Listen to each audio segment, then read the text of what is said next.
الرحمن الرحیم.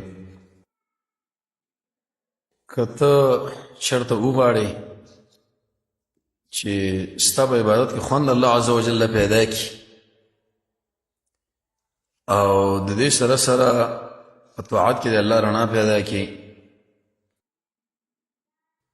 او سره د ښایسته عمل نتیجه، نو یو درې کارونه دا په ځان باندې ضروري کا. اول دا چې د خپل ځان تزکیه وکړه د ټولو هغه اخلاقو نه چې کوم بد دي. محمد رسول الله صلی الله علیه وسلم چې کله پیغمبر شو 3 کاله په دارالارقم کې د ملګرو تربیت وکړي، تزکیه. خراب صفتونه ته لري کې او ښه صفتونه ور داخل کا. چې صاحب د نظر النعیم د باره کې 12 جلد کتاب لیکل 300 خوونه دي، 200 ایجابي، 100 سلبي.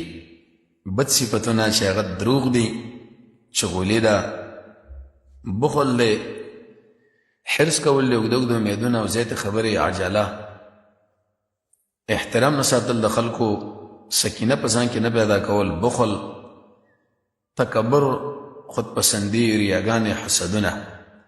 که دا کارونه بالفرض او تقدیر په تا کې شرط شي نو په کامله معنا باندې صحیح توبه وباسه او دا خپل نفس په دې باندې عادت کا چې زه به بیرته دې خویون له راځم نه. دې په نتیجه کې به الله عز وجل ستا په عبادت کې خوندم پیدا کړي او ستا په طاعت کې به الله رڼا پیدا کړي او دقه شان د ښایسته عمل نتیجه به یې مګوري. دا به دې کېږي چې انسان د الله نه دعا هم وغواړي، مجاهده هم وکړي او دقه شان به ځان څه مالي جرمانه کړي چې زه به دروغ نه وایم، که ومې ویلې 500 روپۍ صدقه، چغلي به نه کوم کنې 300 روپۍ صدقه، بخل به نه کوم کنې 1000 روپۍ صدقه، حرص به نه کوم، بېځایه خبرې به نه کوم، تکبر به نه کوم، خودپسندانې به نه کوم، حسدونه کنې دومره مال. دویم سبب دا دی که ته چېرته وغواړې چې ستا په عبادت کې الله عز وجل خوند پیدا کړي او په طاعت کې د نور پیدا شي، د نیک عمل نتیجه پیدا شي، د الله رب العزت بندګي به کوي، منځ به کوي، ذکر د رب العالمین، قرأت د قرآن، حج، عمره، روژې نیول، صدقې کول وغیره. منځ د محمد رسول الله صلی الله علیه وسلم د سنت برابر وختي کوه، همیشه کوه، خشوع دې پکې زیاده، مانځه وخت د مانځه به پیژنې، ذکر کې عقیده توحید بدی، رسول الله صلی الله علیه وسلم اتباع، اخلاص په معنا باندې پوهېدل، قرآن کریم تدبر سره لوستل، حج د الله لپاره او روژه د الله لپاره او صدقه.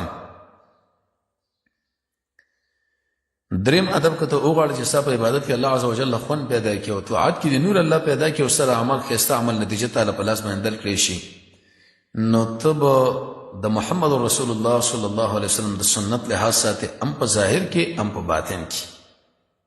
الله عز وجل فرمایي قد افلح، یقینا کامیاب دی، من تذکا، چا چې تذکیه د خپل ځان وکړه، وذکر اسم ربه، او یاد کې د خپل د رب نوم، فصلی به منځ وکړو.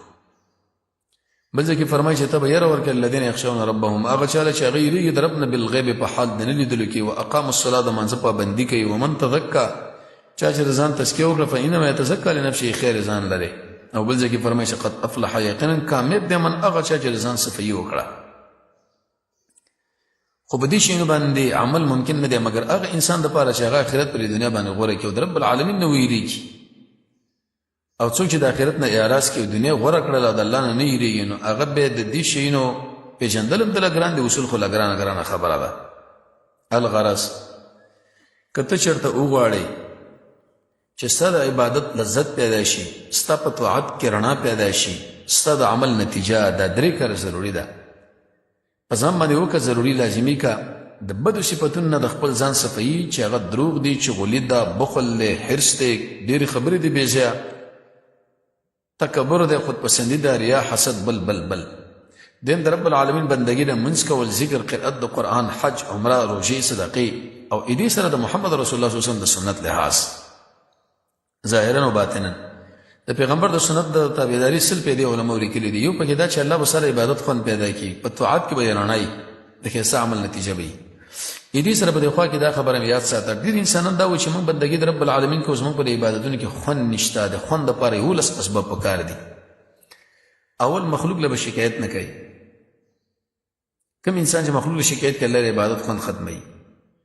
دویم، د الله او د الله د رسول په خبره باندې به خپل خواهش نه وړاندې کوي. داود علیه السلام له الله عز وجل وختر کې ویلې وې که چېرته یو سړی خپل خواهش ما په خبره باندې مقدم کړي، نتیجه به یې دی چې عبادت خوند به یې نه. دریم، رضیت بالله ربا وبالاسلام دینا وبمحمد النبي، دا وایه څلورم محمد رسول الله صلی الله علیه وسلم د هر چا نه مهم ګڼه، که پلار دی که بل دی که بل ولې نه.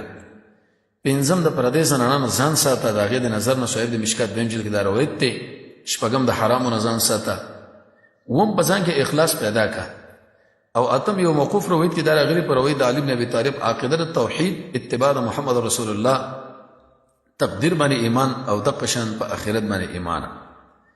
نهم شکل انسان بېځایه خراب ملګري پرېږدي. احمد بن حنبل فرمایي چې کله سیر علام النبلاء کې امام ذهبي ته نقل کړی، دا درې کاره وکړه، درې معاملې سره رب العالمین وکړي. ناکاره ملګري مې پرېښود، الله ښه ملګري راکړه. د خلکو رضا مې پرېښوده، په ژبه باندې مې حق جاري شو. د دنیا مسله مې پرېښوده، الله مې ټوله توجه آخرت ته واړو، د عبادت خون مې سره برابر دی. لسم چې کله انسان ذکر کوي، د قرآن کریم تدبر او منځ، حسن بصري فرمایي د عبادت خون پیدا کوي، و الا که دا کارونه نه وي نو بیا ګډوډي به درځي. ای اولسم عبدالله ابن عباس فرمایي د الله د دشمنانو سره دشمني. نو الغرض ستا د عبادت لذت، ستا د طاعت نور، او د ښایسته عمل نتیجه په هغه ټیم کې راشي چې کله دا درې کاره وکړي. د خپل ځان تزکیه د خرابو صفتونو نه صفایي، په آبادو صفتونو باندې جوړوله، د رب العالمین بندگی په صحیح معنا باندې، او د هغې سره د محمد رسول الله صلی الله علیه وسلم اتباع ظاهرا باطنا. الله رب العزت د غدرې وړ کارونو صحیح توفیق موږ تاسو لره کړي. وصلی الله تعالی علی خیر خلقه محمد و آله وصحبه اجمعین.